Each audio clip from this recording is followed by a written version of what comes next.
If you enjoy hearing these eerie tales and want more to help you drift off or keep you up at night, don't forget to tap the like button. It really helps the channel grow. The crows. My best friend told this story to me a few days ago. This is from his point of view. Most people wouldn't consider crows as the most comforting birds. Well, they aren't most elegant of birds anyhow. Also, most people doesn't like their loud crying either. But to me and my wife, they are our lifesavers and protectors. I wasn't always fond of these birds either, but sometimes life finds ways to change your opinion. Me and my wife are both from the same small hillside town. People were mainly farmers. They were hardworking and many would say very generous. My high school sweetheart, my wife, and I were both 16 at that time. Farmers in the area decided to cut down the large banyan tree near the town cemetery. They wanted to chase away the crows, which lived in it, because these crows would often eat the crops and steal eggs. Sometime they would even raid kitchens. I was very glad at this news when I heard it. I was always irritated by the constant crowing sound, so to me the fact that people are trying to chase them away was a relief. But this was not the case for my girlfriend. They are just hungry, that's all. Sure, they would eat some of the crops, but do they even have to make such rash decision? This was her reaction to when she heard that the tree was going to be cut down. She's been like that as long as I could remember. She had sympathy and love for all living things, including the crows.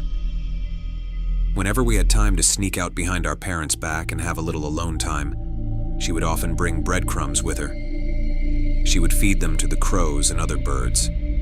I never really liked her doing that, but didn't say anything because I didn't want to upset her. But as I recall, many considered the tall banyan tree which spread over the creepy-looking cemetery and the ocean of crows nested it as a bad omen. Only 2 people were objected about cutting it down.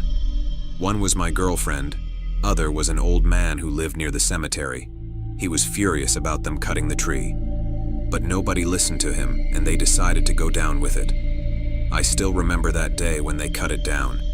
They bursted firecrackers to scare the crows away. Then they cut down the large branches one by one, and finally entire tree. While cutting it down, a large section of the tree fell down and broke the wall guarding the cemetery.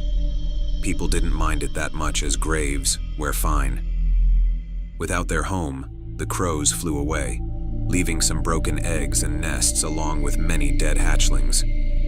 As one of the mob, I was glad that they decided to chase those annoying birds away from our tiny town. As I was leaving, I saw someone untying the old man, who protested against cutting the tree down. The mob had tied him up before so he wouldn't cause a scene. I felt bad for him. He shouldn't have had such a harsh treatment. You fools, you doomed us all. He kept mumbling the same words over and again, sobbing and laughing manically. Over the next few days, I began to feel that something was different. Village was getting more and more silent. Birds weren't chirping anymore. Even the wind was getting silent. Something is wrong. I feeling scared. My girlfriend began to complain to me. Though I would console her, I couldn't shake the uneasy feeling I had. 2 weeks passed. I was going back home after I walked my girlfriend to her house. I began to do it a few days ago since she said she was afraid to walk home alone. My home was just beyond the cemetery. As it was evening and darkness comes early in the hills, I began to walk faster. When I was about to pass the cemetery, suddenly I saw something. The old man was running away from there, bleeding. He had an axe on his left hand. He collapsed at his doorstep. I rushed to his aid. "Baba, Baba, what happened to you? Who did this?" I asked him. He began to softly moan. "Kill me now, boy, kill me." I thought he was crazy and was begun to rise up to call an ambulance. Then suddenly, he risen up and pulled me down with monstrous strength and roared, "Listen to me, boy." I was scared. What do he want it with, I asked. "Listen, they are coming, and there's no way to stop them all," he mumbled. I asked him who was coming, to which he replied, "The dead." I still didn't have a clue, which made him angrier, but he calmed down and asked me to listen. He said, "There's something evil. lives in this land. This evil don't let the dead move on, but instead twists their souls with jealousy and resentment towards the living. The dead wants to prey on the living and make them join their ranks. They are going to come out any minute now. The only thing they feared is gone. I asked what thing. He spoke while blood drooling from his mouth. Them crows. They feared the crows in that tree. You must be wondering why I didn't tell anyone about it. Because they think I'm crazy. I lost count how many times I tried to convince people to leave this town, but none listened. It's as if that evil wants them to stay here. I noticed people from this town are always pulled back to here, all laid to rest here. But because of the crows, they stayed dormant. Now that we cut the tree down, there's nothing to stop them. I was attacked by one of them. Please cut off my head now. I don't want to join them. Plas. Those were his last words as he succumbed to his wounds. I could clearly saw he wasn't lying. His body was getting darker and foul-smelling. When I saw his hands began to twitch, I took the axe and carried out his last wish. The sun was almost gone. I wanted to save my family.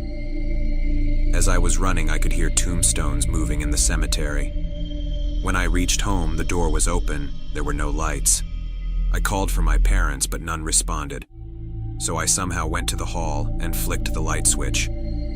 There I saw my mother, laying dead on the floor while father was eating her mangled corpse.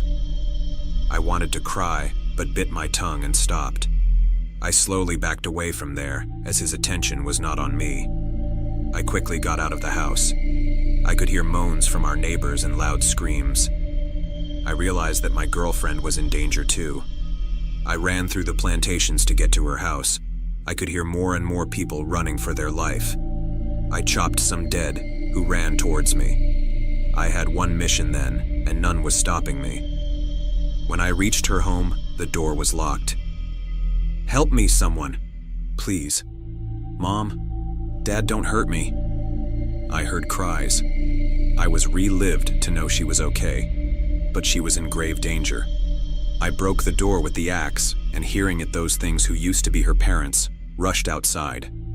I strike them down, hiding beside the door. When I was sure that they won't get up, I began to call her. Anita, come out, it's me.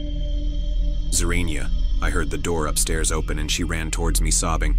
Mom and Dad, something is wrong with them. They tried to attack me. She was crying. I asked her if she was all right, and she said she was fine. I told her that we are going to get out through the back door. I didn't want her to see her parents. I decided it's best to get out of town through the main road. Wind was rustling. It was going to rain soon. We slowly moved behind the building and hedges, avoiding getting spotted. Suddenly we heard another inhuman roar behind us. They spotted us and they were hungry. We ran for our lives. I lost my axe while running.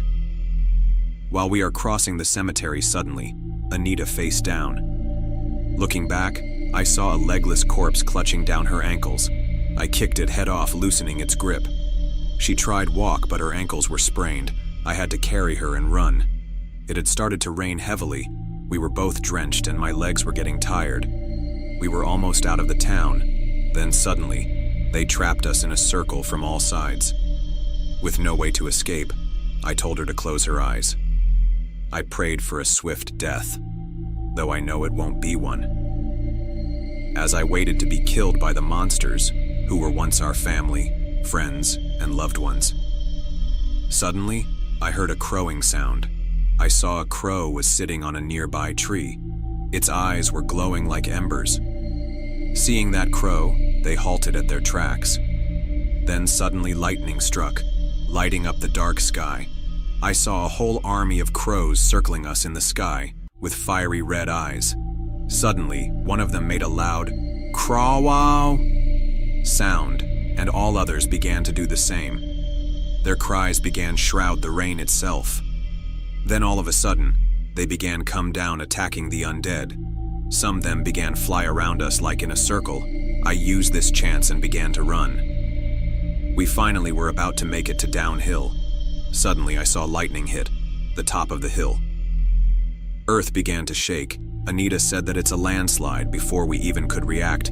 Mud and water swept us away. When we woke up, we were both in the hospital, pretty badly hurt, but alive. The police constable who came to take our statement said the entire town was swept away by the landslide. They couldn't even find any bodies till now. I asked them how did they find us.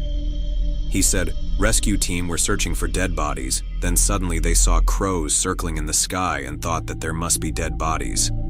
They came and found 2 of you, unconscious and covered in mud, barely alive. We both decided not to tell what happened to anyone. We were the only survivors in a town full of 300 families. We both knew why they couldn't find any bodies, because they aren't truly dead anyway. Once we left the hospital, we were separated for a while. She was sent to a girls' orphanage and girls' school ran by the government, and I was sent to a care home for boys, since I was still limping from the accident. We kept in touch through letters. Once we were both working, we married and had 2 children. Our old hometown has since been taken over by the forest. Government prohibited resettlement plans there because of the risk of another landslide. But that place still has a grip on us. Sometimes we would both hear something in back of our mind telling us to go back, be home. Why wouldn't you visit your family? These voices are often followed crows, crowing in the yard, to wake us up from the trance, remembering us of the horrors, protecting us from